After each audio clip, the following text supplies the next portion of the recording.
हम लोग भक्ति रसामृत सिंधु से पढ़ रहे हैं। पूर्व विभाग प्रथम लहरी। इसको थोड़ा यहीं पे समझा देता हूँ कि क्या बात है।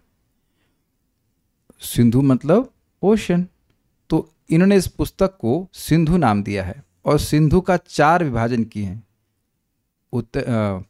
पूर्वी कैसे बोलेंगे, ईस्ट के बाद साउथ आएगा, जरा सोचिए। ईस्ट वेस्ट ईस्ट, एक मिनट रुकिए, ईस्ट वेस्ट नॉर्थ और साउथ। हाँ, तो देखिए क्लॉकवाइज चलेंगे तो पूर्व के बाद आएगा दक्षिण, दक्षिण के बाद आएगा उत्तर और उत्तर ना, हाँ सर सही करें, पश्चिम, पश्चिम और उसके बाद आएगा उत्तर। ऐसे करके उन्होंने समझाया है। तो अभी हम लोग पूर्व विभाग में पढ़ रहे हैं और पूर्व विभाग में 4 लहरें हैं। Can you visualize? आप समुद्र के पूर्वी दिशा में हैं, पूर्वी सेक्शन में हैं और उसमें 4 लहरें हैं। बेसिकली 4 चैप्टर हैं। तो उसके पहले चैप्टर को हम पढ़ रहे हैं। तो आप समझ सकते हैं पूर्व विभाग का मतलब हो गया 1, और नहीं, उसकी प्रथम लहरी का मतलब हो गया दूसरा 1 और श्लोक हो गया 1, इसीलिए 1.1.1। कल वो छूट गया था कि इसका मतलब क्या हुआ, कैसे हम इसको समझेंगे। कैंटो, चैप्टर और श्लोक उसी तरह से। तो यहाँ पे कैंटो की जगह हो जाएगा विभाग, चैप्टर तो स्पष्ट हो गया लहर और उसका श्लोक, इसलिए इस तरह से नंबरिंग करी जाएगी। तो मेरे पीछे बोलिएगा। तो ये अब मैंने कल समझाया था कि मंगलाचरण किया जाता है। हाँ, एक बात छूट गई थी, बड़ी इंटरेस्टिंग। कोई व्यक्ति पूछ सकता है, शिला सार्वभौम भट्टाचार्य एक प्रश्न उठाते हैं कि मान लो कोई कहे कि मंगलाचरण करने की क्या जरूरत है, सीधे काम शुरू कीजिए। तो कहते हैं कि क्या आप चाहते हो कि जो शुभ कार्य आप कर रहे हो वो उसमें बाधा आ जाए? नहीं, कोई नहीं चाहता। यहाँ बिल्कुल बड़ा मजेदार बात है, सुंदर लॉजिक दे रहे हैं कि कोई भी नहीं चाहता है कि अगर कोई उद्यम कर रहा है तो उसमें बाधा आ जाए, है ना? फाइल देखिए इसमें, और देखिए अब तो कोई नहीं, देखिए अभी बाधा डाल दी ना बीच में, जूम पे नहीं दिख रहा है आपको? This is very anyways. तो कोई नहीं चाहता है कि कोई उद्यम कर रहा है और स्पेशली अगर वो महान उद्यम है तो उसमें कोई बाधा आ जाए। तो अगर कुछ ऐसा श्लोक हम बोल दें जिससे कि वो बाधा हट जाए तो उसमें नुकसान क्या है? कुछ ग्रहण कर ही रहे हैं आप इस बात को। What is the difficulty? तो जो लोग, आप लोग नहीं कहते नहीं, जो लोग ऐसा कहते हैं, और एक बात हमको याद रखना चाहिए, भगवत गीता के अनुसार किसी भी कर्म के 5 कारण हैं। हाँ, यस, भगवत गीता से गायब नहीं हो सकते। निशा माता जी को सब याद है, बता दीजिए। 5 कारण होते हैं ना कार्य करने के लिए, कोई भी कार्य करने। भूल गई आप? चलिए जितने याद है उतने बताइए, जितने याद है उतने बताइए, बाकी हम बताएंगे। हाँ बोलिए। हमारी इंद्रियां, सही। प्राण नहीं, आप अलग तरह से एक्सप्लेन कर रही हैं। चलिए हेल्प करते हैं। शरीर, इंद्रियां, हाँ इंद्रियां, शरीर, इंद्रियां नहीं, चेष्टा। आपने हमें कंफ्यूज कर दिया। शरीर, जीव, चेष्टा, इंद्रियां भी, सही कह रही हैं आप। शरीर, इंद्रिय, अधिष्ठानम तथा कर्ता, करणम च पृथक विदम, सही कह रही हैं। अधिष्ठान मतलब शरीर, करण मतलब इंद्रियां, उसके बाद चेष्टा यानी प्रयास, प्राण के फर्स्ट क्लास, और उसके बाद जीवात्मा और भगवान। और उसमें प्रमुख कर्ता कौन है? भगवान। और भगवान को ही कह देंगे हमें आपकी जरूरत नहीं, तो कहते ठीक है हम अपना सहायता खींच लेते करो अपना काम अपने आप। तो इसीलिए सबसे पहले भगवान का स्मरण करते हैं। तो हम यहाँ पे शिला रूपा गोस्वामी जी भगवान का स्मरण कर रहे हैं, उनकी जय जयकार करते हुए। हाँ मेरे पीछे बोलिए। अखिल रसामृत मूर्ति प्रसमर रुचिरुद्ध तारका पाली। अखिल रसामृत मूर्ति प्रसमर रुचिरुत प्रार का पाली। कलित श्यामा ललितो राधा प्रेयान विधुर जयति। कलित श्यामा ललितो राधा प्रेयान विधुर जयति। हम इसके शब्दों को फिर समझाएंगे ताकि दिमाग में बात जम जाए। अखिल रसामृत मूर्ति, जो सभी प्रकार के अमृतमय रस की मूर्ति हैं।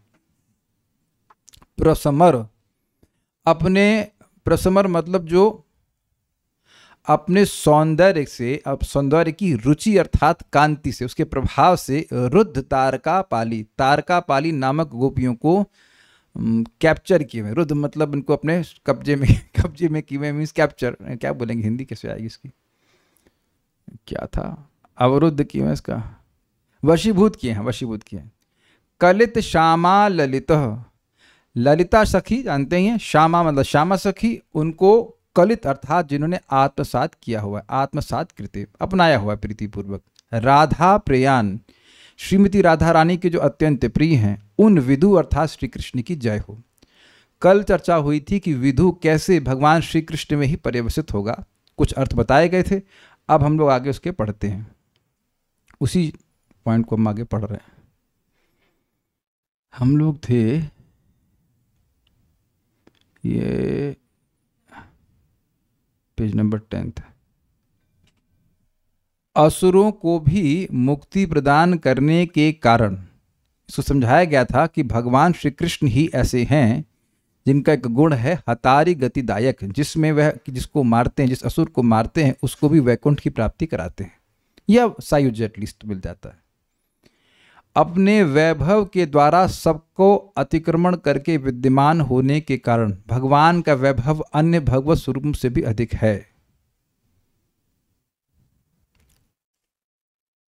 परम अपूर्व निज प्रेम महासुख पर्यंत सुख का विस्तारक होने के कारण। अब ये क्या बोले, देखिए भगवान श्री कृष्ण का जो प्रेम है वो जो गोलोक में अनुभव किया जाता है, उस सुख के आगे वैकुंठ का सुख भी नहीं है।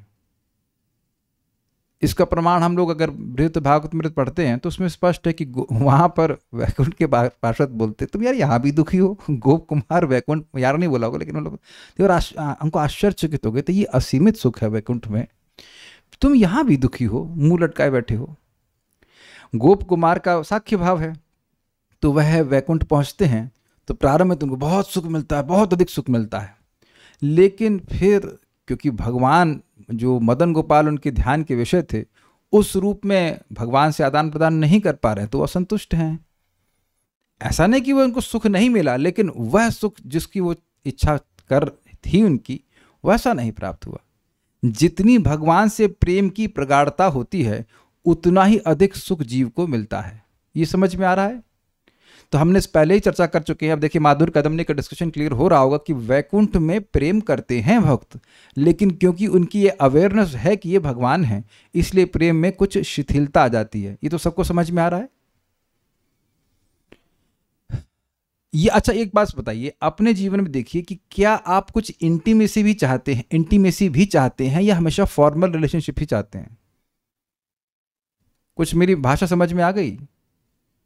कुछ आपके मित्र भी तो होने चाहिए जिससे आप थोड़ी मस्ती कर सकें, कोई मजाक कर सकें। हमेशा का बस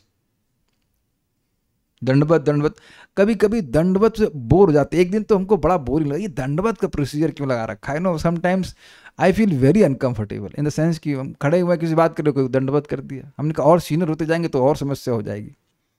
अरे मैं एक दृष्टि से बोल रहा, ठीक है प्रणाम करना, सब कुछ करना चाहिए, लेकिन कुछ हंसी मजाक कर सकें ये इच्छा नहीं होती है।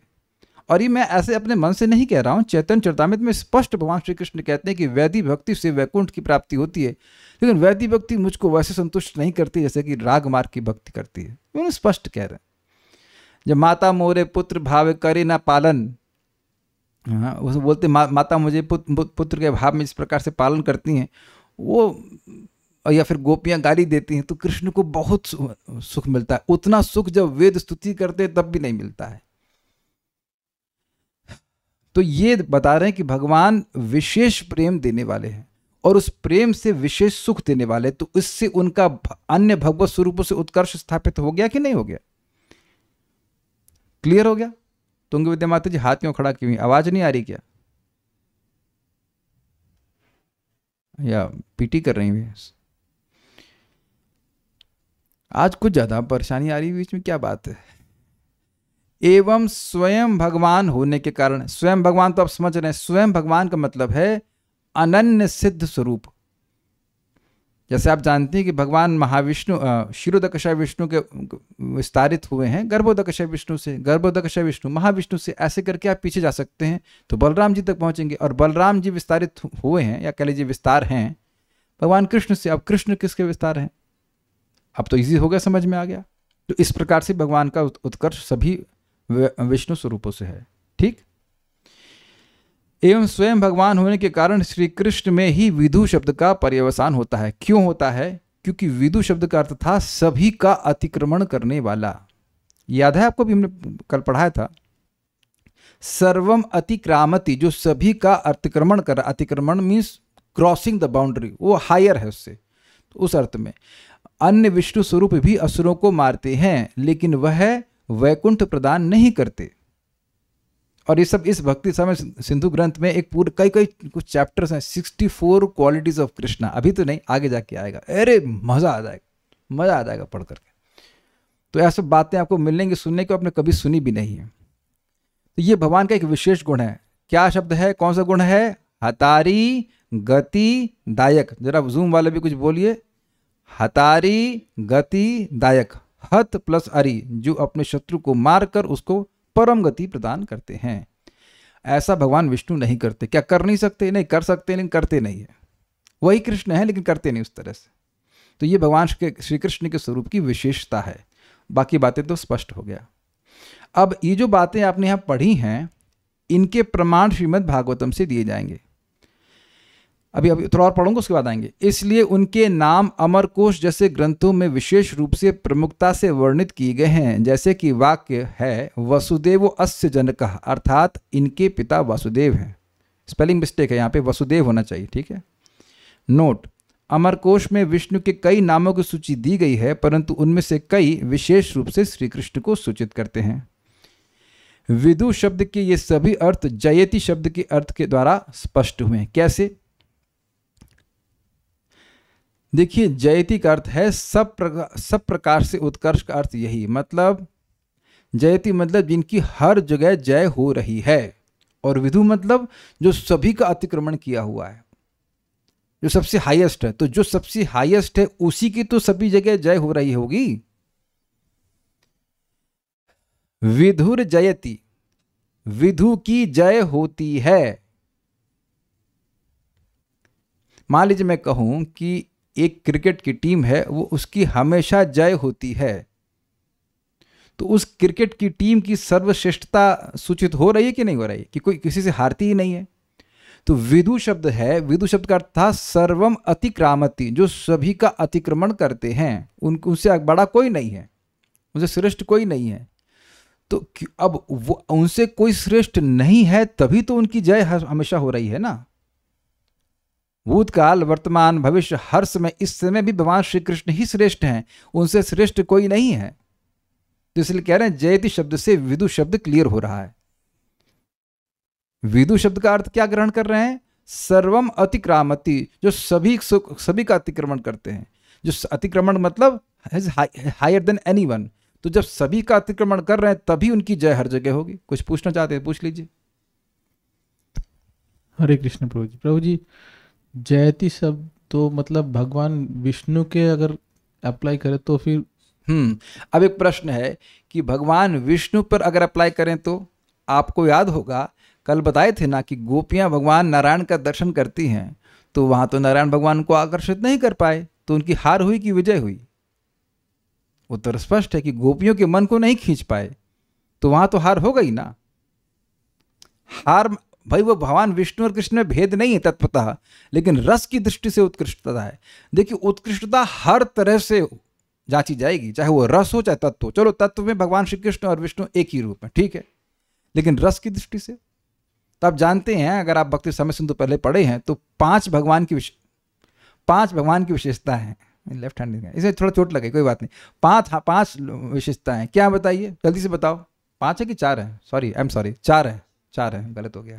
हाँ, वेणु माधुरी। हाँ, भगवान विष्णु की वेणु का नाम बताइए, जल्दी से बताओ, पढ़ा। हाँ, आपको पता नहीं, अज्ञान में है। निशा माता जी को नहीं पता। इधर जूम के कोई ज्ञानी पुरुष?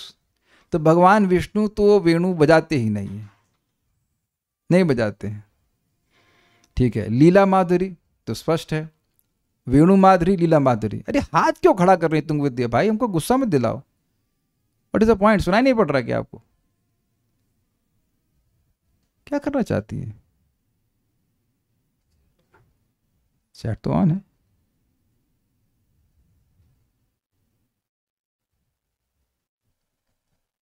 अब अगली बार किया तो हम मीटिंग से रिमूव कर देंगे। एकदम मूड डिस्टर्ब कर देते हैं। क्या बात कर रहे थे हम? वेणु माधुरी, लीला माधुरी और रूप माधुरी। ऐसा रूप है भगवान श्री कृष्ण का कि भगवान विष्णु भी उससे आकर्षित हो जाते हैं। और उसके लिए कौन सा चैप्टर 10.82 है, 62 है, आई थिंक 62 है। 10th कैंटो में अर्जुन को लेकर के भगवान महाविष्णु के पास जाते हैं श्री कृष्ण। उसको पढ़ लीजिएगा, और पढ़ा भी चुका हूँ। वहाँ भगवान महाविष्णु इतने आतुर हो गए श्री कृष्ण को देखने के लिए कि ब्राह्मण के पुत्र को मारने तक लिए उत्साहित हो गए, जबकि वो ब्राह्मण्य देव है। वो भी ब्राह्मणों के मतलब सत्कार करने वाले हैं, सम्मान करने वाले हैं। तो वेणु माधुरी, लीला माधुरी, रूप माधुरी और भक्त माधुरी। जो विशेष भक्त गोलोक में हैं, वैसे विशेष भक्त, उस प्रकार के राग से युक्त भक्त वैकुंठ में नहीं है। ये नहीं कह रहा हूं कि शुद्ध भक्त नहीं है, बट एक विशेषता है तटस्थ दृष्टि से आप देखेंगे तो। और इसीलिए उसमें भी आप देखेंगे, अभी मैं आ जाएगी बात, मैं पहले बोल दे रहा हूं, इस श्लोक में उन भक्तों में भी माधुर्य भाव के भक्त सर्वश्रेष्ठ हैं, और उन्हीं को इस श्लोक में रखा गया है। तारका, पाली, ललिता, श्यामा, श्रीमती राधा रानी। तो ये इनका संबंध किससे होगा? एकमात्र इनका संबंध किससे होगा? बताइए कल्याण प्रभु, किससे होगा इनका संबंध? भगवान श्री कृष्ण। Got it? इसलिए विदु शब्द यद्यपि विष्णु को भी इंगित कर सकता है, भगवान विष्णु को, लेकिन यहां इस श्लोक में एकमात्र श्री कृष्ण में ही पर्यवसित हो रहा है। ये जो शब्द मैं बोल रहा हूं उसको सीखते चलिएगा। पर्यवसान मीन्स कल्मिनेशन। ओके, प्रकट, हाँ, उसके बाद प्रकट समय में ही यह संभव है, अपर समय में नहीं। अपर मतलब अन्य समय में नहीं। लोगों की इस प्रकार की आशंका निराश के लिए कहते हैं, निराश मतलब नष्ट करने के लिए कहते हैं, जयति। इस वर्तमान काल प्रयोग से जानना होगा कि उत्कर्ष सूचक समस्त पदार्थ सर्वदा ही श्री कृष्ण में विद्यमान हैं। कह रहे हैं ये, कुछ लोग कहें कि भाई ये चैंपियन अभी हैं, पहले नहीं थे, ये आगे नहीं रहेंगे, तो कह रहे हैं जयति। अब आप ये बताइए कि शिला रूप गोस्वामी जी ये श्लोक कब लिख रहे हैं? लेट्स से 500 साल पहले। और भगवान कब आए? 5000 साल पहले। यहां पे तो 5000 साल पहले आए ना। तो कह रहे हैं श्री कृष्ण की जय हो रही है। आपको मैंने एग्जाम्पल दिया था कि मान लीजिए कोई सेना युद्ध में जीत जाती है, तो जीता अभी तो आप नहीं कहोगे ना कि वो जय हो रही है। इस समय भी भगवान श्री कृष्ण की लीलाएं चल रही हैं, गोलोक में भी चल रही हैं, यानी कि इस समय भी श्री कृष्ण भगवान हैं। ऐसा नहीं कि उनकी सत्ता चली गई है। जैसे मैं कहूं कि इस समय प्रधानमंत्री कोई कौन है, तो आप किसी व्यक्ति का नाम लेंगे, ये व्यक्ति है, ये बोलेंगे ना। तो मैं पूछूंगी अच्छा इस समय भगवान के पद पर कौन है? नहीं, मैंने कुछ प्रश्न किया है। भगवान के पद पर कौन है? निशा माता जी, let's see if you can catch me. हाँ, भगवान एक पद नहीं है। वेरी गुड, यस, भगवान कोई पद नहीं है कि आप वोटिंग करके भाई अभी कुछ दिन शिव जी रह गए, अब वुमेन एम्पावरमेंट होना चाहिए, दुर्गा जी को बिठा दो उसे। नहीं, राधा रानी तो डिफरेंट है, बट भगवान श्री कृष्ण हैं। Krishna is supreme personality of God head. भगवान ही श्री कृष्ण है। श्री कृष्ण भगवान है, श्री कृष्ण ही भगवान है। ईश्वर परम कृष्ण, जो भी ले लीजिए, ठीक है। अब हमने जो जो विधु के अर्थ समझे थे उसको श्रीमद् भागवत से प्रमाण दे रहे हैं। अगर आपको याद हो, ध्यान देना चाहिए कि ये श्लोक रूप गोस्वामी जी नहीं कोट कर रहे हैं। कौन कोट कर रहे हैं? जीव गोस्वामी जी विदु शब्द की व्याख्या कर रहे हैं। और उनने अपने टीका में शुरुआत करी थी कि जो भागवत के रस का आस्वादन श्रील रूप गोस्वामी ने किया है वह इस भक्ति रसामृत सिंधु के रूप में परिणत हुआ है। परिणत मीन्स ट्रांसफॉर्म्ड कर लीजिए, प्रकट हुआ है। तो श्रील जीव गोस्वामी जी, ध्यान दीजिएगा कि जीव गोस्वामी जी श्रील रूप गोस्वामी जी के एडिटर थे। ये पता है आप लोगों को? जो भी ग्रंथ श्रील रूप गोस्वामी लिखते उसकी एडिटिंग का काम श्रील रूप गोस्वामी जीव गोस्वामी जी करते थे। He was so exalted, Golok के पार्षद हैं। तो अब वो समझ रहे हैं कि जो राइटर उसने लिखा क्या है, तो उनकी टीका बड़ी रुचिकर है। और वह विदु की व्याख्या की, और जो विदु के जो अर्थ लिए थे उसका प्रमाण श्रीमद् भागवतम से दे रहे हैं, क्योंकि वो पहले ही बोल चुके हैं कि श्रील रूप गोस्वामी जी ने भागवत के ही अर्थ का आस्वादन जो किया है वह है भक्ति रसामृत सिंधु के रूप में आ रहा है। क्लियर है? तो अब हमने एक पढ़ा था अर्थ, विधु मतलब जो दुख, सभी के दुखों को, सब प्रकार के दुखों का विधुनोति अर्थात खंडयति, खंडन करते हैं। ये अर्थ सुना था ना? फिर से रिपीट कर रहा हूं, विधु मतलब विधुनोति खंडयति सर्व दुखम। इस प्रकार से रखा गया था कि विधु मतलब जो हर प्रकार के दुख को खंडन करते हैं। हमारे बैकअप सिंगर नहीं है, इसको तो मैं गाता हूं, मेरी संग गा लीजिएगा, एक दो बार बोलेंगे। ये श्लोक भीष्म पितामह बोल रहे हैं उनकी स्तुति में भगवान श्री कृष्ण के सामने, जो शरसैया पे लेटे हैं ना। तो अब आप देखिए, आप लोगों ने, जिन लोगों ने ये सब चीज़ें पढ़ी हैं उनके लिए अब और आस्वादनीय हो जाएगा। जितना जितना हमने प्रथम स्कंद से या तीसरे स्कंद में पढ़ाया और आप साथ में हैं या आपने सुना है, तो आपके लिए भक्ति रसामृत सिंधु और समझ में आएगा, नहीं तो हम समझाने का प्रयास करेंगे। भागवतम 1.9.39, जो लोग मेरे संग गा सकते हैं, उनको ट्यून आती है तो गाइएगा।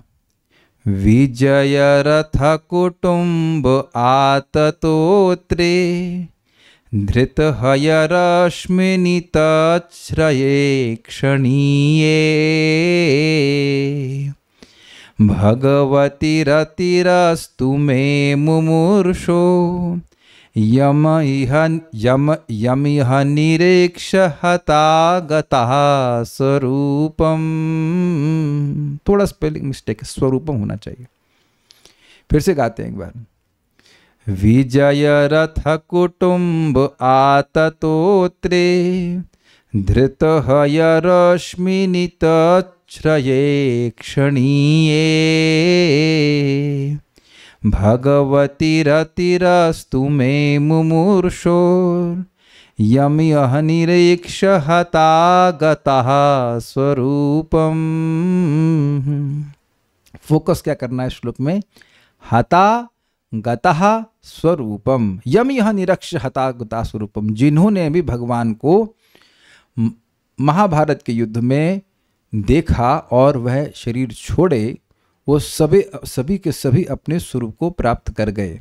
तो लिंक समझिए, टॉपिक क्या है? दुख निवारण के विषय में प्रमाण। दुख क्या है? जीवन का, जीव का जन्म मृत्यु का चक्र। तो जन्म मृत्यु का चक्र बहुत बड़ा दुख है, बल्कि यही एक दुख है और कोई दुख है ही नहीं। तो इसका निवारण कैसे हो गया? केवल मरने से भगवान के सामने।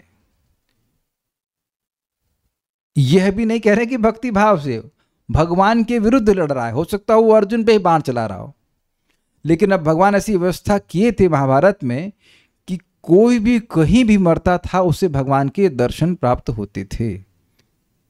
तो ये स्पष्ट समझ में आ रहा है ना कि भगवान कैसे दुख निवारण कर रहे हैं। क्या कोई कठिनाई है यहाँ पे? इजी है। बाकी तो मैं अनुवाद पढ़ूंगा, ये सबको समझ में आ गया। मेरा कार्य ये रहेगा कि मैं श्लोक को, हर जो श्लोक आएगा वह समझा दूं कि उस टॉपिक से कैसे रिलेटेड है। Is it easy? यम, जिनको, यमिह निरीक्ष हतागतः स्वरूपम, जिनको देख करके, जब वह अर्जुन के रथ पे बैठे हुए थे और उनको देखकर जो भी महाभारत के युद्ध में मरा वो सबको अपना स्वरूप प्राप्त हो गया, वैकुंठ चले गए। ये भीष्मदेव कह रहे हैं। तो ये दिखा रहा है कि भगवान कैसे अपने पक्ष के लोगों को और दूसरे पक्ष के लोगों को, दोनों के ही दुखों का निवारण करने वाले हैं। इजी? ठीक है।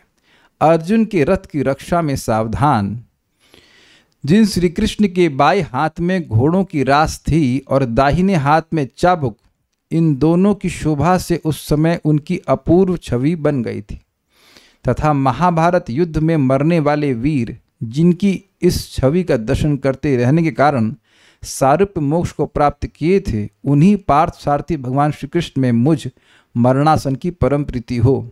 तो यहाँ इस श्लोक का फोकस ये नहीं है कि विष्णुदेव प्रीति मांग रहे हैं, ये फोकस नहीं है। फोकस ये है कि भगवान के दर्शन मात्र से जो वहाँ पे भगवान के विरुद्ध लड़ने आए थे उनको भी सारूप्य मिल गया, वैकुंठ की प्राप्ति हो गई। आप कहेंगे इसमें कौन सी बड़ी बात हुई? श्रीला भक्ति सिद्धांत सरस्वती ठाकुर जी का एक वक्तव्य है कि जितने भी मंदिर हमने बनाए हैं, अगर वो नहीं, वो बोले कि जितना भी हमने प्रचार किया है उससे अगर कोई एक व्यक्ति भी वैकुंठ चला गया तो हमारा प्रचार सफल है। It is so rare to go back to Vaikuntha, at least from the point of view of Srila Bhakti Siddhanta Saraswati Thakur ji. Prabhupada ji थोड़ा और हम लोग को लाइसेंस दे दिए। और यहाँ क्या, फ्री फंड में जाओ, वहां खड़े हो जाओ। मान लो आप नहीं भी लड़ पाए, कुछ समझ रहे हैं, आप किसी को नहीं मार पाए लेकिन अपनी अविद्या को मार देंगे भगवान की कृपा से। लेकिन एक बात ध्यान रखिएगा कि भगवान का विग्रह में भी भगवान ने अपनी सारी शक्तियां निहित की हुई हैं। देखिए एक बात समझ लीजिए, नहीं मैं कोई कमेंट उस तरह से नहीं सोचूंगा जो आप सोच रहे हो। मैं ये कह रहा हूं कि भगवान के सामने जाना चाहिए, आप चाहे किसी भी समय जाओ। जैसे एक भक्त को हम थोड़ा पीछे लगे थे, मंगल आरती जाओ, लेकिन उनको दिन में जाने में अच्छा लग रहा है, कोई बात नहीं, दिन में जाइए। महाभारत में सब लोग तो सुबह, महाभारत में सब लोग सुबह तो जाते नहीं थे, सुबह तो युद्ध शुरू नहीं होता है, ब्रेकफास्ट करके युद्ध करते होंगे है ना। कभी भी जाइए, वो होता है कि मंगल आरती के लिए बोलते हैं कम से कम सुबह उठ के भजन करें, नहीं तो सोता ही रहेगा वो अलग बात है, विशेष दर्शन मिलता है। जो कुछ भी उधर नहीं जा रहे हैं, भगवान के दर्शन का कितना बड़ा लाभ है, बहुत बड़ा लाभ है। ये देखा आपने, मैं ये कहना चाह रहा हूं कि जो भगवान के साक्षात विग्रह की सेवा, साक्षात जो भगवान उपस्थित थे, तो जो लाभ उन लोग को मिला जिनका भक्ति भाव नहीं भी था, वह भी भगवान को देखने आए। अभी तो भगवान को मारने या उनके विपक्ष में लड़ने के लिए आए, तब भी भगवान उनके दुख का निवारण किए। This is brilliant. क्या आप ये बताओ, इस बात सुन करके आपको बिल्कुल भक्ति करने का मन नहीं करेगा? कौन कह सकता है ऐसे? इन लोगों के क्या सारे अनर्थ नष्ट हो गए थे? क्या ये लोग निष्ठा भाव रुचि कुछ भी नहीं, सीधे भगवान ने कृपा करी। तो इससे एक बहुत बड़ी शिक्षा मिल रही है कि भगवान के सामने जाना चाहिए। भगवान बड़े कृतज्ञ होते हैं। हम लोग तो युद्ध करने नहीं जा रहे, आप कुछ फूल देने जा रहे हो। जब युद्ध करने जा रहा है और वो फूल है, मतलब बेवकूफ है, फिर भी भगवान उसको वैकुंठ की प्राप्ति करा रहे हैं, तो आप फूल देने जा रहे हैं और आप इंटेलिजेंट हैं कि कृष्ण मेरे स्वामी हैं, प्रणाम कर रहे हैं, तब क्यों नहीं वैकुंठ जाएंगे? देखिए मैं फिर रिपीट कर रहा हूं, एक प्रश्न आएगा कि भगवान ने उनको वैकुंठ क्यों भेज दिया? तो क्या करे भगवान? भगवान है ही दयालु। कहे अब ये हमारे सामने मर रहा है तो इस हमारे सामने मरना इसका व्यर्थ नहीं जाना चाहिए। That is a point. तो भगवान का बड़ा सुंदर गुण है कि वह दुख का निवारण करते हैं। अब मेरा एक और प्रश्न है कि जो लोग युद्ध करने आए थे, क्या वो वैकुंठ जाना चाहते थे? क्या वहां दुर्योधन एडवर्टाइजमेंट किया कि देखो भाई कृष्ण के सामने मरोगे तो तुमको वैकुंठ जाने को मिलेगा? नहीं, वो तो कृष्ण को मारने के लिए आए थे। अगर ऐसा बोलता तो कोई युद्ध करने भी नहीं आता। एक और मेरा पॉइंट है, क्या वहां अन्य लोगों को मालूम ये चल रहा था कि जो लोग सारे मर रहे हैं वो सब वैकुंठ जा रहे हैं? तो ये तो महाभागवत हैं, भीष्मदेव, इनके पास दृष्टि होगी तब ना समझ रहे हैं बात। नहीं तो एक बात ये भी समझ में नहीं आती कि भगवान तो अर्जुन के रथ पे हैं, तो सभी लोग को भगवान के दर्शन कैसे हो जाएंगे? मान लीजिए भीम लड़ रहे हैं तो वहां तो भगवान नहीं दिख रहे हैं, लेकिन ऐसी भगवान व्यवस्था किए थे। कहीं ऐसे कैसे हो गया? अरे भाई, अनंत कोटि जीवों के हृदय में परमात्मा के रूप में जो विस्तारित कर लिए हैं, उनके लिए एक युद्ध में 18 अक्षौहिणी सेना के हर जवान के सामने प्रस्तुत हो जाना कौन से आश्चर्य की बात है? So this are amazing qualities of Krishna. क्या, एक मेरा प्रश्न है, क्या भगवान विष्णु के रूप में ऐसा करते हैं वो? मैं ये नहीं कह रहा हूं कि भगवान विष्णु ऐसा करते हैं, मैंने कहा कि क्या भगवान विष्णु के रूप में वैसा करते हैं? ऐसा नहीं करते। कई बार असुरों को मारते हैं, पूरी सेना तबाह कर देते हैं, मार डालते हैं, लेकिन वैकुंठ नहीं देते। देखिए थोड़ा समझिए और मैं क्लियर कर रहा हूँ। भगवान विष्णु वैकुंठ तब देते हैं जब उनकी भक्ति की जाती है, लेकिन उनसे शत्रुता करते हैं तो वैकुंठ नहीं देते। ये क्लियर हुआ? मैंने इसलिए यह नहीं कह रहा हूं कि भगवान वैकुंठ देते ही नहीं है। हाँ, अभी क्लियर होगा आगे जाके। भगवान वैकुंठ आगे जाके मतलब काफी आगे जाके, अभी समुद्र के इस भाग में तैरिए जब पूरा समुद्र तैर लेंगे तो समझ में आ जाएगा। मैंने क्या कहा, ध्यान से सुनिएगा। भगवान विष्णु वैकुंठ देते हैं, भक्ति करने पर देते हैं, लेकिन उनसे द्वेष करने पर, उनसे झगड़ा करने पर नहीं देते हैं। और वो उनका कह सकते हैं मूड अलग है, वही कृष्ण है। लेकिन भगवान कृष्ण लड़ाई करो, कुछ भी करो, कैसे भी भगवान में मन लगाओ, वह सारूप्य देते हैं, संयुक्त जो भी तुम्हें चाहिए वो मिल जाता है। जैसे कंस तक को सारूप्य दे दिए क्योंकि वह कृष्ण का निरंतर स्मरण कर रहा था शत्रु के रूप में, शिशुपाल को भी। तो यह भगवान के गुण का वर्णन हो रहा है कि भगवान सभी हाँ, इसमें एक और पॉइंट छूट गया। सभी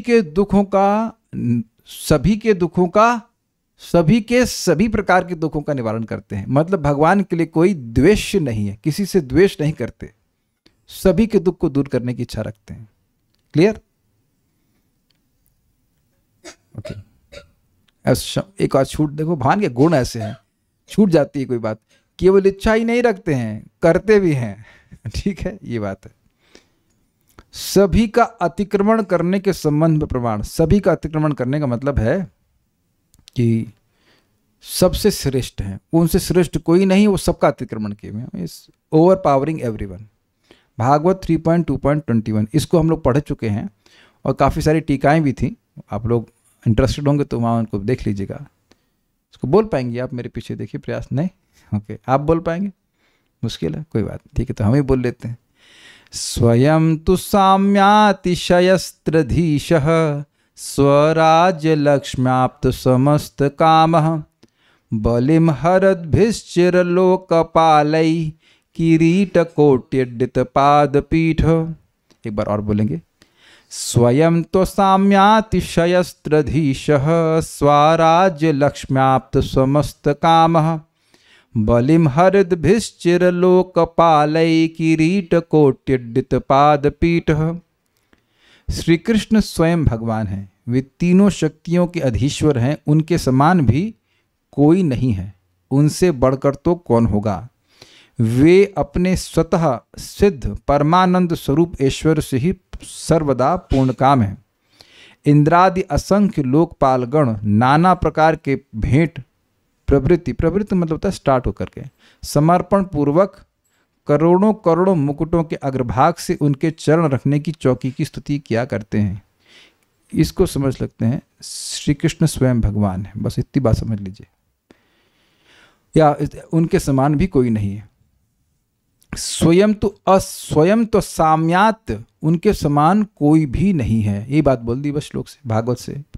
डिटेल तो आपको वहाँ पे पढ़ लेना होगा, डिटेल नहीं पढ़ा रहा हूँ यहाँ पे, बस इतनी बात हम बता रहे हैं। यहाँ पे बता रहे हैं जिलजीव गोस्वामी कि भागवत का प्रमाण है कि श्री कृष्ण के समान कोई भी नहीं है, और जितने भी लोकपाल हैं वो उनकी चरण पीठ पर बलि अर्पण करते हैं। कैसे करते हैं? मैंने सॉरी क्षमा कीजिएगा, हाँ, बलि अर्पण करते हैं और उनके जो मुकुट हैं उनकी चरण पीठ, यानी जिस चौकी पर भगवान चरण रखते हैं उस पर अन्य सारे देवता अपने सिर को रखते हैं, अपने मुकुट को झुकाते हैं। ये कुछ ऊपर नीचे हुआ क्या?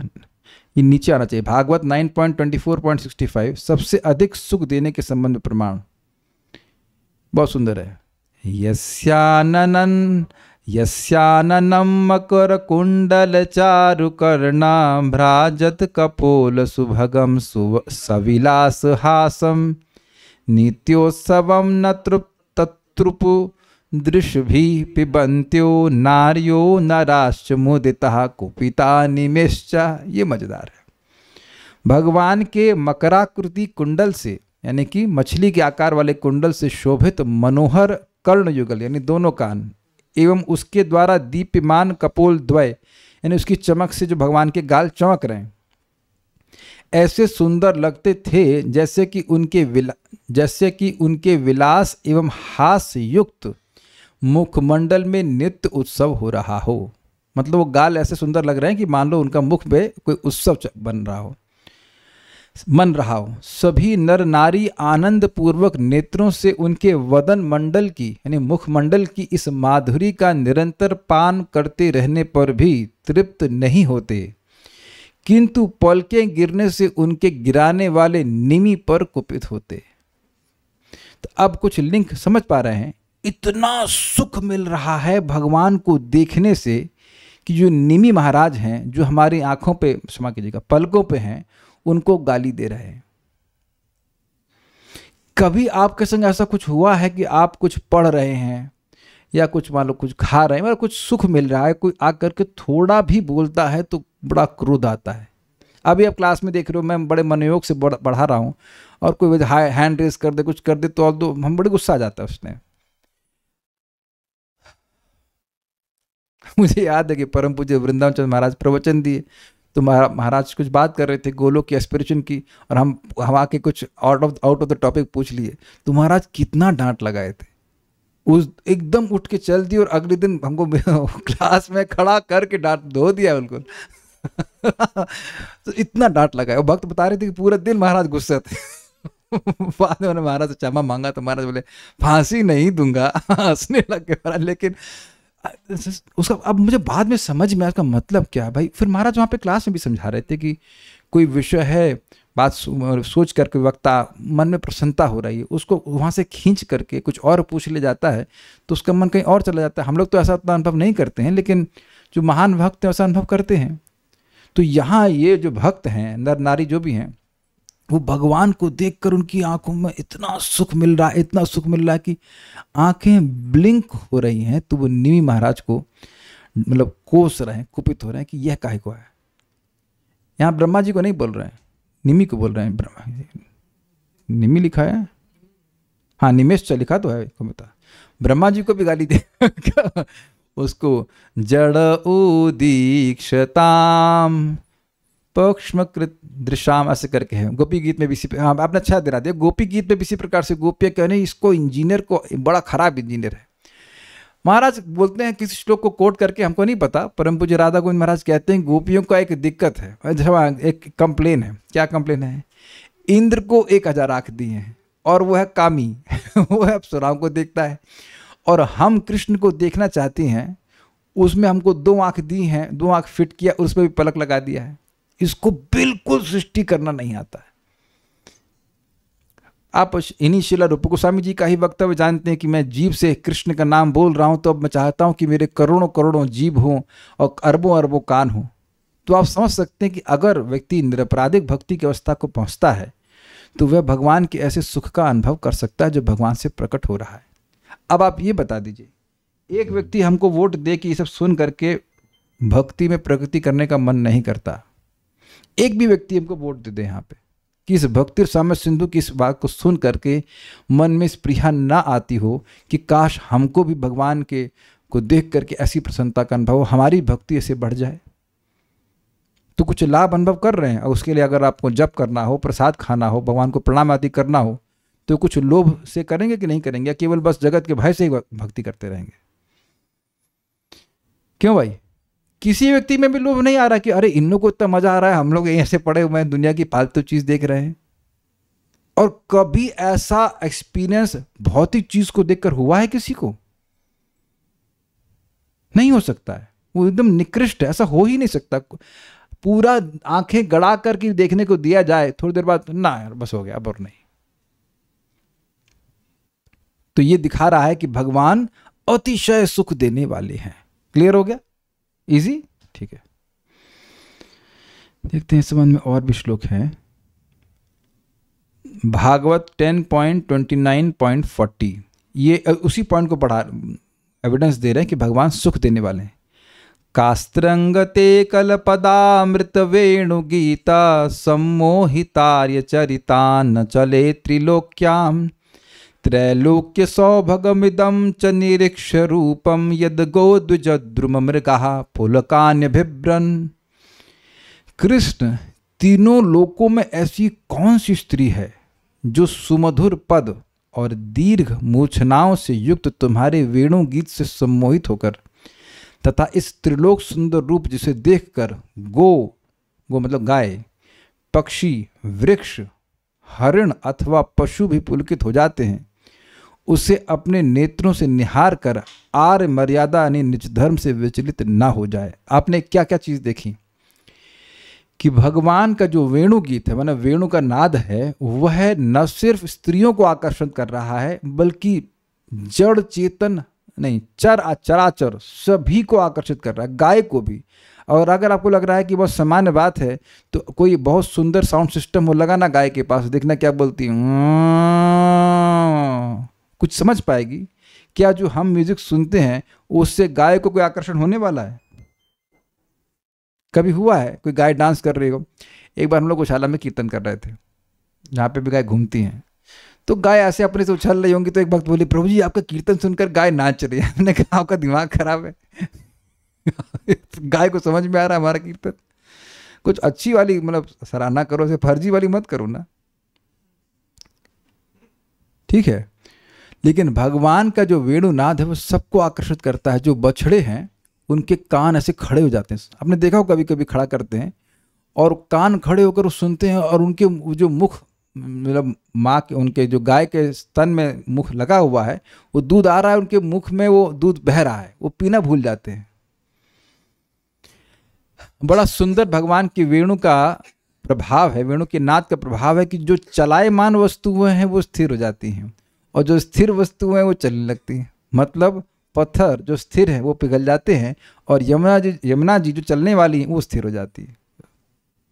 ये अद्भुत प्रभाव है। तो आप समझ रहे हैं कि ऐसा सुंदर सुख भगवान की वेणुनाद से प्राप्त हो रहा है।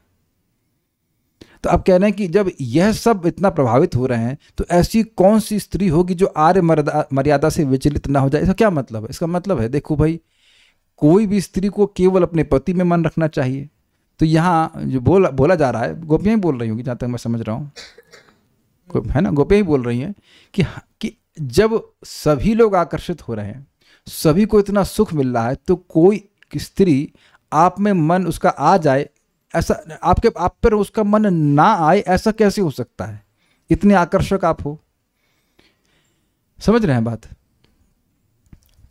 तो ये उनके वेणु गीत का, वेणु माधुरी का ये प्रभाव बता रही। तो ये क्या यहाँ पे सूचित हो रहा है श्लोक से कि भगवान श्री कृष्ण का वेणुनाद यानी भगवान श्री कृष्ण अत्यंत सुख देने वाले हैं, यह भी सूचित किया गया। और यहाँ पे यह भी क्लियर हुआ कि न सिर्फ मनुष्यों को सुख देने वाले हैं, अपितु जो जीव जंतु हैं उनको भी सुख देने वाले हैं। गोविंद का मतलब ही है जो इंद्रियों को सुख देने वाले हो। इजी? ठीक है। अब एक विचारणीय बात है, विचार कर रहा हूं कि क्या भगवान विष्णु की जो पत्नी लक्ष्मी जी हैं वो अन्य विष्णु स्वरूपों की स्पृहा करती हैं? मेरे बात समझ में आई आपको कुछ? भाई अनेक विष्णु स्वरूप हैं, तो उनमें अनेक अनेक लक्ष्मियां हैं। तो लक्ष्मी जी जिन विष्णु भगवान हैं, अन्य किसी विष्णु स्वरूप की स्पृहा नहीं करती हैं। लेकिन वह जैसे गोपियां विहार कर रही हैं भगवान कृष्ण के साथ, वैसे स्पृहा करती हैं। गलत नहीं है, उनका गलत नहीं है, कृष्ण भगवान विष्णु में कोई भेद नहीं है, लेकिन कुछ उत्कृष्टता है ना कृष्ण की, कुछ विशेष सुख दे रहे हैं ना कृष्ण स्वरूप में भगवान। तो लक्ष्मी जी भी तो आकर्षित हो जा रही हैं, ऑल तो उनकी आर्य मर्यादा नहीं नष्ट हो रही, तो उनके ही पति हैं, लेकिन आई एम जस्ट सेइंग कि उनके लक्ष्मी जी के मन को भी खींचने वाले हैं, जबकि लक्ष्मी जी का मन तो विष्णु स्वरूप में ही रहता है। और ये प्रश्न मैंने नहीं उठाया है, चैतन्य महाप्रभु ने उठाया है वेंकट भट्ट से, गोपाल भट्ट गोस्वामी जी के पिताजी से, कि ये तो पतिव्रता शिरोमणि है लक्ष्मी जी, ये कृष्ण के संग लीला क्यों करना चाहते हैं? तो कहते हैं अरे कृष्ण और विष्णु में कोई भेद तो है नहीं, तो क्या दिक्कत है? तो कह रहे अच्छा ठीक है कोई दिक्कत नहीं है, लेकिन फिर उनको एंट्री क्यों नहीं मेरी रासलीला में? वो भी एक इम्पॉर्टेंट पॉइंट है, वो एक अलग कथा हो जाएगी, लेकिन हम बात नहीं बोल रहे हैं। सभी लोग ऐसा बोलते हैं कि भगवान, हम अभी कुछ मतलब ऐसे पढ़ा नहीं है, लेकिन सुना है महाराज जी से कि भगवान लीला कर रहे हैं वृंदावन में, उन वेणु मतलब नाद हो रहा है, तो ऊपर से देवता जा रहे हैं, तो देवताओं की स्त्रियों भी आकर्षित हो जाती है, वह प्राय मूर्छित जैसी हो जाती है, या मूर्छित हो जाती हैं भगवान के सुंदर रूप को देख करके, सुंदर वेणुनाद आदि को सुनकर। कोई भी आकर्षित करने वाला है। तो उसका पॉइंट क्या है कि भगवान सभी को सुख देने वाले, हर जीव को आकर्षित करने वाले, इसलिए इनका नाम कृष्ण है। भाई जीव सुख चाहता है तो सभी जीवों को सुख कृष्ण देने वाले हैं। कोई और श्लोक भी है इसमें? एक मिनट, हाँ एक श्लोक और पढ़ लेंगे फिर उसके बाद टॉपिक चेंज होगा, फिर रुकेंगे। भागवत 3.2.12 ये हम लोग पढ़ चुके हैं, उसको आप वहाँ देख लीजिएगा। जिसको इन श्लोकों में डिटेल में कुछ समझना है तो आप नंबर देख लीजिएगा। अगर तीसरे स्कंद का होगा तो आप लोगों के लिए यहाँ सहायता नहीं करी जाएगी। यात्रीगण अपने श्लोक की सहायता स्वयं करेंगे वहाँ जाकर रिकॉर्डिंग सुन लेना। नंबर इसलिए लिख दिया गया है, यहाँ कोई प्रश्न का उत्तर नहीं दिया जाएगा उस तरह से। जो मैं पढ़ा चुका हूँ वो नहीं पढ़ाऊँगा, है ना। यन्मर्त लीलौपैकं स्वयोगा माया बलम दर्शयता गृहीतम विस्मापनम स्वस्य च सौभगर्धे परम पदम भूषण भूषणांगम। भगवान ने अपनी योग माया के बल से मर्त लीला उपयोगी, स्पष्ट है कि भगवान कृष्ण के बारे में बोल रहे हैं, उद्धव जी का वक्तव्य है।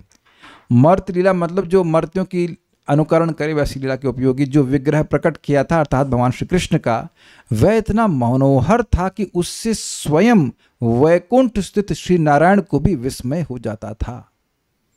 भगवान विष्णु भी अद्भुत रूप से मतलब आश्चर्यचकित हो जाते थे भगवान श्री कृष्ण के स्वरूप को देखकर। यहां तक कि भगवान कृष्ण खुद भी अपने स्वरूप को देख के आकर्षित हो जाते थे।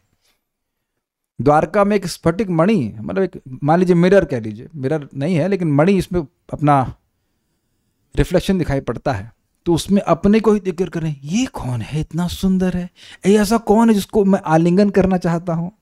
कृष्ण अपने को देख के आकर्षित हो जा रहे, इतने सुंदर श्री कृष्ण है। तो यहाँ बता रहे वैकुंठ के जो भगवान है वह भी विस्मय हो जाता है। अब प्रश्न है कि भगवान को विस्मय हो जाता है तब दिक्कत क्या है? कौन है भगवान विष्णु? उनका एक गुण है आत्मराम, वो अपने में ही रमण करते हैं, उनके इंद्रियों को कोई खींच नहीं सकता है। लेकिन फिर भी भगवान श्री कृष्ण की जो स्वरूप है वह भगवान विष्णु को बहुत सुंदर लगा। अब एक प्रश्न आ जाएगा, अरे भाई ये तो वही व्यक्ति है ना। चलिए एक डाउट को क्लियर कर देते हैं। जब वही व्यक्ति हैं तो वही व्यक्ति अपने को देखकर इतना विभोर कैसे हो जाएगा? हम कैसे समझ रहे हैं? बचपन में मैं बहुत क्या कह सकते हैं, गोलू मोलू था। हाँ, तो मेरी माँ मुझे फोटो दिखा, बड़ा प्यारा बच्चा कहते तुम, और अच्छा तो अब अपने को ही देख रहे हैं, अपने शरीर को ही देख रहे हैं, मतलब बचपन का। तो आप लोगों ने देखा होगा कि बचपन में अपना ही फोटो देखेंगे, मान लीजिए किसी को बचपन में बहुत प्यारे होते हैं तो वो अरे बड़े प्यारे लग रहे थे, बड़े प्यारे लगते थे, अब तो सब शरीर चेंज हो गया। तो अपने को ही देखकर व्यक्ति कुछ कुछ आकर्षित हो जाता है। और इसमें माता जी लोग तो बिल्कुल कोई इसमें विरोध नहीं करेंगी। बहुत सी माताएं अगर सुंदर हैं तो एक आध दो घंटा वो अपने स्वरूप को देखती रहो, महीना आई डोंट नो क्या कहते हैं उसको, मेकअप करने में लगाई रहती हैं। कभी कभी से मंदिर जाते हैं तो कभी देखते हैं ये बाल सेट करने में कितना टाइम लगता होगा ना, ऐसे ऐसे बनाओ वैसे बनाओ। हम तो ध्यान ही नहीं देते। हम तो शिखा भी इतनी छोटी रखी है कि बांधना नहीं पड़े, दिमाग ही ना लगाना पड़े, कह लीजिए छोटी हो गई है। पर पॉइंट इज दैट कि कुछ अपने रूप के प्रति आकर्षण होता है ना जगत में लोगों को। अपना ही रूप वो फोटो में देख रहे हैं तो अच्छा लगता है ना। यहाँ तक कि लोग व्हाट्सएप में अपनी जवानी का फोटो लगाते हैं ये भी देखा होगा आपने, क्योंकि वो रूप अच्छा लग रहा है, अब वैसा रूप रहा नहीं है। मैं एग्जाम्पल दे रहा हूँ कि अपने ही रूप को देखकर लोग आकर्षित होते हैं। तो अगर भगवान विष्णु अपने श्री कृष्ण के स्वरूप को देखते हैं और आकर्षित होते हैं, इसमें कोई आश्चर्य की बात नहीं है। श्री कृष्ण का रूप है ही इस प्रकार का, यद्यपि वही व्यक्ति है। उम्मीद है कि बात कुछ मैं उदाहरण से समझा पा रहा हूँ। भगवान को भी विस्मय हो जाता है। उसमें सौभाग्य संपत्ति की पराकाष्ठा है। सौभाग्य मतलब सौंदर्य की पराकाष्ठा, यानी भगवान कृष्ण से सुंदर और कोई है ही नहीं। उनका अंग आभूषणों का भी आभूषण था, अर्थात उनका अंग परम सौंदर्य युक्त था। इसका मतलब ये है कि इंटरेस्टिंग बात समझिए, आभूषण शब्द जो है ये अलम के अर्थ में होता है। अलम मतलब पर्याप्ति। जैसे आप जो भी माता जी लोग यहाँ पे हैं, आपने कान में बाली क्यों पहनी हुई है? तो उत्तर है वो कान उसके बिना सूना सूना लगता है। मेरे को तो नहीं लगता लेकिन आप लोग कहेंगे ना प्रभु जी कान जो है सूना सूना लगता है, लगा लेते तो अब कान सुंदर लग रहा है, मतलब पर्याप्त रूप से सुंदर लग रहा है। मैं फिर समझा रहा हूं, आभूषण का अर्थ होता है अलम। अलम मतलब पर्याप्त। उसमें भी आप देखेंगे कि कुछ लोगों को चैन नहीं मिलता है कि एक बाली लगाएंगे उसके ऊपर यहाँ भी कुछ ठोस लेंगे, यहाँ भी लगा लेंगे, फिर गले में भी बांध लेंगे। तो आभूषण का मतलब होता है कि सुंदरता को की जो पूर्ति कर दे, ये समझे बात, उसको आभूषण कहते हैं। तो अब भगवान के बारे में कह रहे हैं भूषण भूषणांगम, भगवान के अंग कैसे हैं, जो आभूषण हैं उनकी सौंदर्य की पूर्ति करते हैं। मतलब भगवान को वो आभूषण, भगवान के सौंदर्य की पूर्ति वो आभूषण नहीं करते हैं, भगवान उन आभूषणों की सौंदर्य की पूर्ति करते हैं। और इस बात को बिल्कुल आसानी से समझिएगा, अगर आप लोग को कभी अनुभव हो, अगर आपके पास विग्रह हो भगवान के, तो अब ड्रेस रखी हुई, वो ड्रेस सुंदर नहीं लगती है, लेकिन जब ड्रेस भगवान को पहना दी जाती है तो बड़ी सुंदर लगती है। ये सबका अनुभव होगा जो लोग भी सेवा करते हैं। और मंदिर में तो हमने एग्जाम्पल पहले भी दिया है, इस्कॉन वृंदावन में जहाँ भगवान जी हैं उनके नीचे एक अंडरग्राउंड बेसमेंट है और वहाँ पे भगवान की ड्रेसेस रखी हुई हैं। तो मेरे को एक बार कुछ मौका लगा था, कुछ तो था वहाँ पे, कुछ प्रॉब्लम हो रही थी, मुझे मेंटेनेंस के लिए जाना पड़ा वहाँ पे। तो उन वस्त्रों को वहाँ पे मैंने देखा तो कोई आकर्षण नहीं हुआ, और ना ही उन मालाओं को देख के आकर्षण होता है। माला तो हमने देखी नहीं थी, हमने कपड़े देखे थे, कोई आकर्षण नहीं होता है। लेकिन वही वस्त्र जब भगवान देखिए रोज पहन लेते हैं तो कितना आकर्षण होता है, ओह कितना सुंदर लग रहा है, कितना सुंदर लग रहा है। मेरा अनुभव है कि जैसे मैं वहाँ से मंदिर से माला लाता हूँ, तो शालिग्राम में भगवान जी को देता हूँ, तो माला जब लाता हूँ तो उतनी सुंदर नहीं लगती है, लेकिन जब मैं पहना देता हूँ तब बड़ी सुंदर लग रही है। ये प्रतिदिन का अनुभव है, और ये केवल भावना की बात नहीं, क्योंकि अब सभी भक्तों का ऐसा अनुभव होगा कि आप भगवान को जब कोई वस्तु देते हैं तो वस्तु सुंदर लगती है। ये हमारा प्रैक्टिकल अनुभव है एवरी डे। तो ये बात यहाँ पे समझाई जा रही। तो अब खैर ये तो पॉइंट हम क्या बोलना चाह रहे हैं, पॉइंट ये है कि भगवान जो हैं वह भगवान विष्णु को भी सुख देने वाले हैं। एक बात ध्यान रखिएगा, जब आपको आश्चर्य होता है तब सुख मिलता है। अरे मैंगो बड़ा मीठा है, जब कुछ सुख मिलता है, कोई रस मिलता है, उसका बेसिस आश्चर्य है। अर्थात भगवान विष्णु को भी रस देने वाले श्री कृष्ण का स्वरूप है, यह स्थापित किया गया है। तो इस प्रकार से हमने कुछ श्लोक सुने जिसमें इस बात को बताया जा रहा है कि सर्वम, नहीं यही था ना, मैं क्या बोल गया, मैं थोड़ा मिस्टेक कर गया। सभी को सुख देने वाले हैं कि सबका अतिक्रमण करने वाले हैं? नहीं, सभी को सुख देने के संबंध में है। हाँ, सभी को सुख देने वाले हैं। यह भी बताया गया था कि सभी प्रकार के दुख को नष्ट करने वाले और सभी प्रकार का सुख देने वाले। तो उस विधु के अर्थ को यहाँ पे प्रमाणित किया जा रहा है। आगे श्लोक होगा, उसको हम कल देखेंगे। कोई प्रश्न किसी बात का है तो? ओके, नहीं। अब डर तो नहीं लग रहा है ना आपको इस ग्रंथ से? इजी है, भागवत जैसा ही लग रहा है कि भागवत ही लग रहा है? भागवत ही लगेगा और आगे और मजा आएगा, बहुत मजा आएगा। तो आप लोग को आपका न्योता है, सब परिवार आइए, please come and join every day. So will stop here. देख रहे हैं कोई प्रश्न नहीं उठ रहा है, इसका मतलब है कि या तो समझ में आ रहा है या तो कुछ समझ में नहीं आ रहा। लेकिन मुझे ऐसा नहीं लगता है कि कुछ समझ में नहीं आ रहा, समझ में आ रहा होगा, कठिन कुछ नहीं है। ठीक है, स्टॉप नाउ। श्री भक्ति साम्य सिंधु की जय, श्रील प्रभुपाद की जय।